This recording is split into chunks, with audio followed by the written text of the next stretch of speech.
Hi Aries, and welcome to your horoscope for December 2024. Thanks for joining me. It's a pleasure to be with you today. My horoscopes are based on the UK time zone, and please watch them in this order. Rising sign first, then sun sign, and finally moon sign.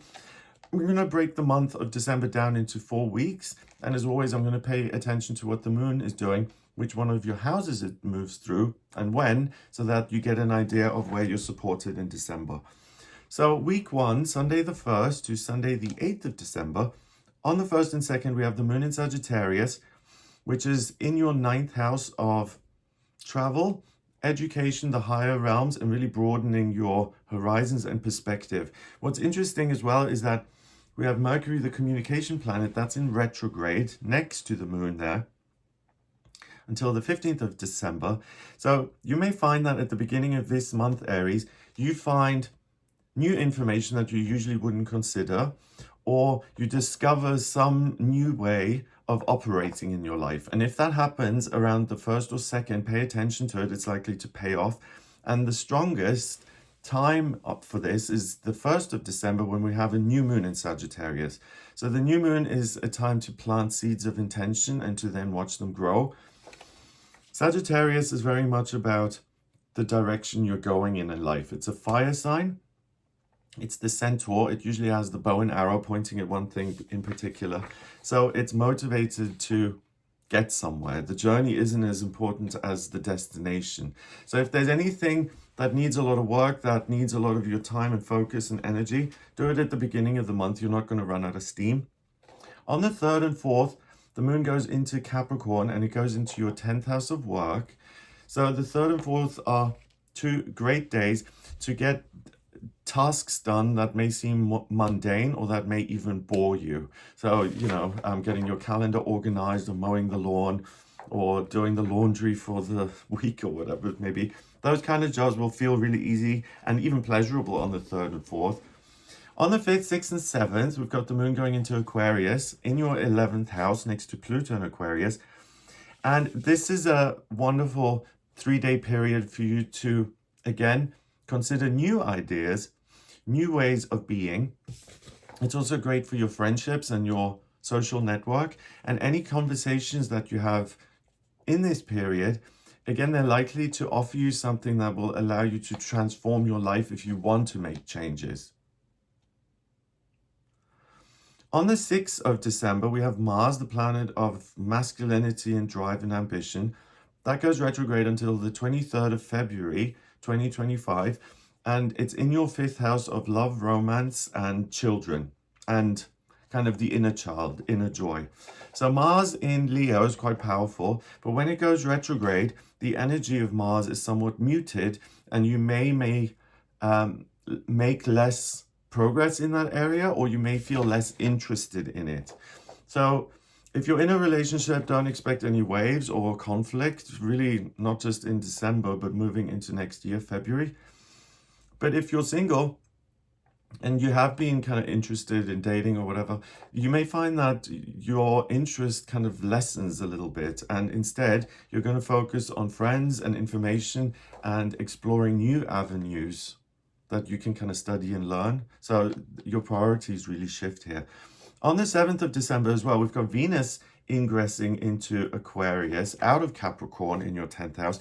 And Venus joining Pluto in Aquarius, it's really for you this time of the rebirth of hope, or the rebirth of ideas that you can accomplish for yourself. So Aries, particularly if you're someone who has tried something and you've been disappointed, or you've had kind of specific hopes and dreams for the future and they haven't materialized, or they didn't materialize, from the 7th onwards, for you, this is really the rebirth of hope, and it's this sense of I am free to pursue whatever I want in life, and the power really rests within you. Venus is like the Empress in the tarot. It's love. It's giving life to something. So for you, it's life of ideas and life of connections with people you can talk to and consider different ideas. There's a lot of back and forth as far as the intellect and communication is concerned. Also on the 7th, Neptune, the planet of dreams and intuition, that goes direct until the 4th of July next year. So when an outer planet goes retrograde or direct, it's not as significant because they spend 6 months pretty much in retrograde. But with Neptune going direct, I think again it's much easier for you to find hope and poetry and love and creativity out there in the world, and that it's also easier to kind of feel a sense of I'm being guided spiritually. It sits right on top of your ascendant. If I'm looking at your natal chart, then the rising sign, also known as the ascendant, right? I look at that as your default setting, what you naturally embody. So for Neptune to sit right on that means that Aries is going to be a bit of a visionary and that you can see things that other people can't. On the 8th of December, the moon goes into Pisces and it reaches its second quarter. It's waxing, it's getting bigger on its way to becoming a full moon on the 15th of December. But on the 8th, for you specifically, it sits between Saturn and Neptune, all of them in Pisces in your 12th house. So if you have some sort of mystical experience or some sort of vision in your own mind's eye, it's very likely that that is something that's being given to you from the higher realm. So have your notebook ready. So this first week of December, the moon moves through the 9th house all the way to the 12th house. And all of those are in the top half of your chart. So it's very much about work, friendship, social networking, connection to the higher realms, and getting things organized. Week 2, Monday to Sunday, the 9th to 15th of December. On the 9th, we still have the moon in Pisces. So again, those visionary dreams or kind of insights, still the moon supports those kind of experiences. But on the 10th and 11th, it goes into your sign of Aries and it joins Chiron in your first house of self. So if there's anything unresolved in your life, anything that needs closing off, anything that needs completing, you'll be massively energized on the 10th and 11th and can get that done. On the 12th and 13th, the moon moves into Taurus and it joins Uranus, the planet of the miraculous, which is also in Taurus in your second house of money. So these 2 days, you're likely to get some really good news as far as your finances are concerned. You may even get a check, or you may get a raise, or you may notice that you have more than you did before. On the 14th and 15th, we have the moon going into Gemini, and it goes into your third house of communication. And that's really interesting because Jupiter is growth and it's good luck, it's good fortune, it's the great benefic. And at 15 degrees in Gemini, I really think it's very much about ideas and problem solving and making progress and finding new doors to walk through, right?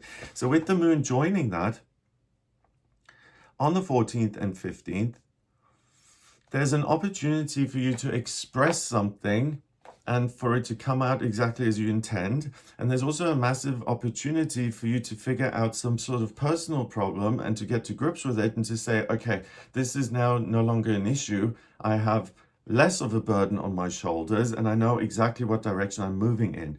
And particularly on the 15th of December, we have a full moon in Gemini. And again, that happens in your third house next to Jupiter. So this is really, the full moon is a completion point, right? It releases all its energy. So you're being given all this Gemini energy, which is an air sign. It's ruled by Mercury. And it's about considering a different way of being and operating. So Aries, for you, I think December is very much a month of learning and broadening your horizons and understanding things which are really useful moving forward. It's not just about action and grinding things out. It's really about considering what the bigger plan is. Also, on the 15th of December, hooray, good news, Mercury, the communication planet, goes direct. It's been retrograde since the 25th of November. So expect fewer issues when it comes to communication and transportation. So in week 2, the moon goes through your 12th house, your first house, your second, and your third. And that's pretty much the first quarter.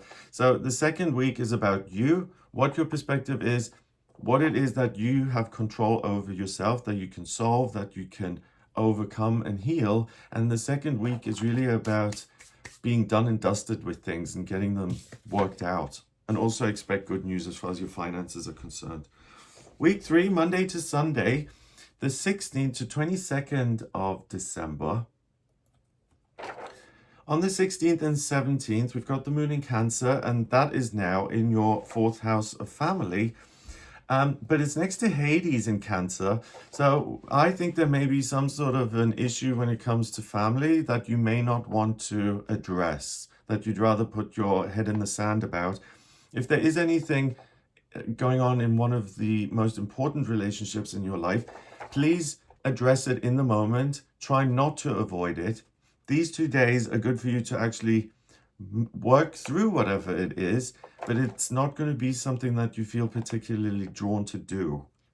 So play that by ear, but it's a good time again to resolve certain problems. On the 18th, 19th, and 20th, the moon goes into Leo, and it sits next to Mars in Leo in retrograde in your fifth house. So you know what I said about things slowing down as far as that area of your life is concerned?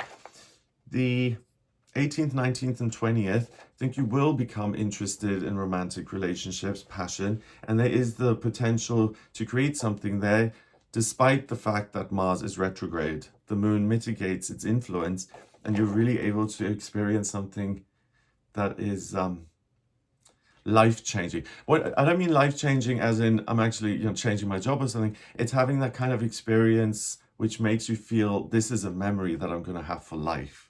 Some wonderful event, occurrence.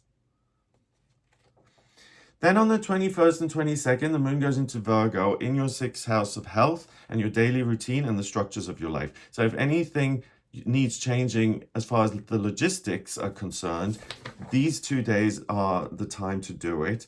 Also, on the 21st of December, the sun goes into Capricorn and it goes into your 10th house of work. So from the 21st of December, the entire time, pretty much the month that the sun stays in Capricorn is going to be in your 10th house of work. So even though we've got, Christmas coming up and New Year's and things, it can be an incredibly productive period for you as far as your career is concerned. So try not to slow down too much if possible.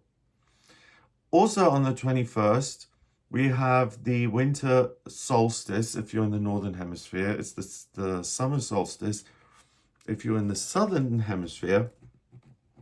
But as far as you guys are concerned, again, we've got the sun at the very top of your chart, and the midheaven is in Sagittarius on the other side of it. So really, I would say if you can work on the 21st and 22nd, I think those are the most productive days of the month for you now. So in this third week then, we've got the moon pretty much going through your second quarter, and that's about your roots, what grounds you, particularly your relationships. So expect some changes there. And then towards the end of the week, it's about really doing all the dry stuff, the admin, the organization. Week 4, Monday to Tuesday, the 23rd of December until the 31st of December. On the 23rd, 24th, and 25th, we have the moon in Libra, and that's in your 7th house of relationships. So those 3 days, Christmas Eve, Christmas Day, expect very little friction as far as your relationships are concerned. So if you're going home for the holidays, if you're spending it with in-laws or people that you only see once a year, expect that to be super easy for you, Aries. I don't think you're going to struggle to keep things balanced and to... really, what I'm saying is expect very little conflict there. I think you're on top of your game as far as relationships are concerned. And if you go into a situation like that and you be your usual charming self, I don't think you're going to have any issue. On the 26th and 27th, we've got the moon going into Scorpio. And that's in your 8th house of institutions and the authorities. So those 2 days, interesting, because what is this? These are public holidays, aren't they? The 26th is a public holiday. The 27th is back to work day for most people. Although I don't know about where you guys live, but in my experience, living in different places, the time between the 25th and the 31st is out for a lot of people. But for you guys, it's a little strange because, like I said, on the 21st and 22nd, you can be super productive and be excellent in your work. But also here on the 27th particularly, you're able to get all the work done that's required of you via the authorities. So taxes, any legal kind of things, housing, selling houses, buying houses, investments, the stock market. You'll have a knack for all of that on the 27th particularly. So make that a priority when you come back from the festive season. On the 28th and 29th, we've got the moon going into Sagittarius again. It goes back to where it started, and it's next to Mercury, which is now direct. So the 28th and the 29th are very different because it's still supportive as far as your work is concerned, but now it also supports you in terms of travel and in terms of business trips and learning and doing something exciting and new. So again, play that by ear, but you're supported both in broadening your horizons, both literally and metaphorically.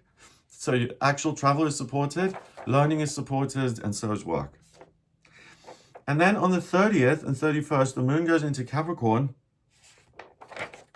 and it's back in your 10th house of work. And on the 30th particularly, we have a new moon in Capricorn, but it's a black moon because it's the second new moon of the month. So it's incredibly significant for you guys because the transiting midheaven is sitting in between it, which is your work, and Pallas is sitting next to it as well. Pallas is wisdom. So the end of the year, one, you can get work done very well and easily, work that needs doing, whether you love it or not. But also you're going to have real wisdom about your career and what your plans are for your career and how you're going to progress and what you're going to do differently so that you benefit more, and that, what's the saying, you work smarter, not harder. So if you're in Aries who's felt a little directionless as far as your work is concerned, December is really the month where you figure it out. And again, if you're a student or retired, what is it that you're working towards? And what is it that you want to accomplish next? So it's work in both senses of the word. So in this last week, the moon pretty much goes through your third quadrant, and that's again about things out there, other people, at Christmas, the authorities, travel, work.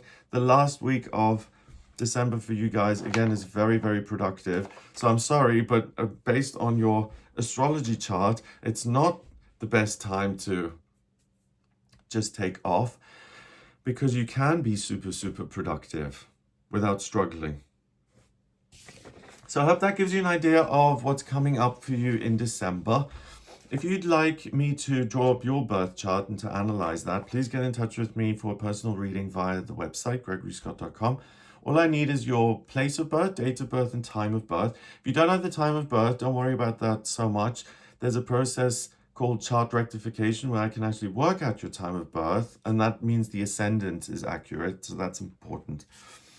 If you like this video, give it a thumbs up, please, so it shows up in searches. Subscribe for more videos, and if you think anyone would find this interesting, then please share it with them. That's how the channel grows, and that's how you can support me as well. I also do a daily tarot reading on the channel, so please become a member to watch that and check out some of my other videos. Have a fabulous December, and I'll speak to you soon. All the best.